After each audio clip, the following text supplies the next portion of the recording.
Friends, welcome to Divyasri kitchen and blogs. ఈరోజు ఎంతో డిఫరెంట్గా ఉండే దొండకాయ ఫ్రైని మీకు చూపించబోతున్నాను.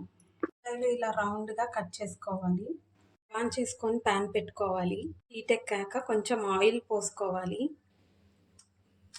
హీట్ ఎక్కాక ఎండుమిర్చి, చిన్నుల్లిపాయలు శనగపప్పు వేసుకోవాలి. ఆవాలు వేసుకోవాలి. స్పూన్ జీలకర్ర వేసుకోవాలి. బాగా ఫ్రై అవ్వాలి. ఇందులో కొంచెం తగినంత కరివేపాకుని యాడ్ చేసుకోవాలి. ఉల్లిపాయలు యాడ్ చేసుకోవాలి. ఇలా ఫ్రై అయ్యాక ఇందులో దొండకాయ ముక్కలు వేసుకుందాం. ఇలా మీడియం ఫ్లేమ్లో ఈ దొండకాయ ముక్కల్ని కలుపుకోవాలి. ఈ కర్రీ చాలా అంటే చాలా బాగుంటుంది అండ్ టేస్టీగా కూడా ఉంటుంది. ఒకసారి ట్రై చేయండి. కొంచెం చిటికెడు పసుపు యాడ్ చేయాలి. ఇలా ఫ్రై చేసుకున్న వాటిలో ఒక స్పూన్ సాల్ట్ వేసుకొని ఫ్రై చేసుకోవాలి. నిమిషాలు మూత పెట్టి మగ్గనివ్వాలి.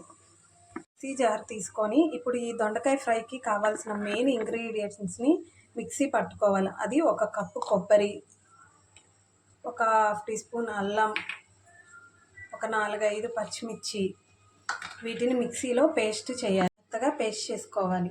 ఫ్రై అయింది కదండి దొండకాయలు. ఇప్పుడు ముందుగా మనం పేస్ట్ చేసుకున్న ఆ పేస్ట్ని దొండకాయ ఫ్రైలో వేసుకున్నాము. పేస్ట్ చేసుకున్న పేస్ట్ని ఈ ఫ్రైలో వేయాలి. ఒక బౌల్లో తీసుకొని ఈ కర్రీని సర్వ్ చేసుకోవాలి. ఎంతో టేస్టీగా ఉండే దొండకాయ ఫ్రై రెడీ అయిపోయింది. ఈ వీడియో కనుక మీకు నచ్చినట్టయితే షేర్ చేయండి, లైక్ చేయండి, కామెంట్ చేయండి అండ్ సబ్స్క్రైబ్ చేయండి. Thanks for watching my video.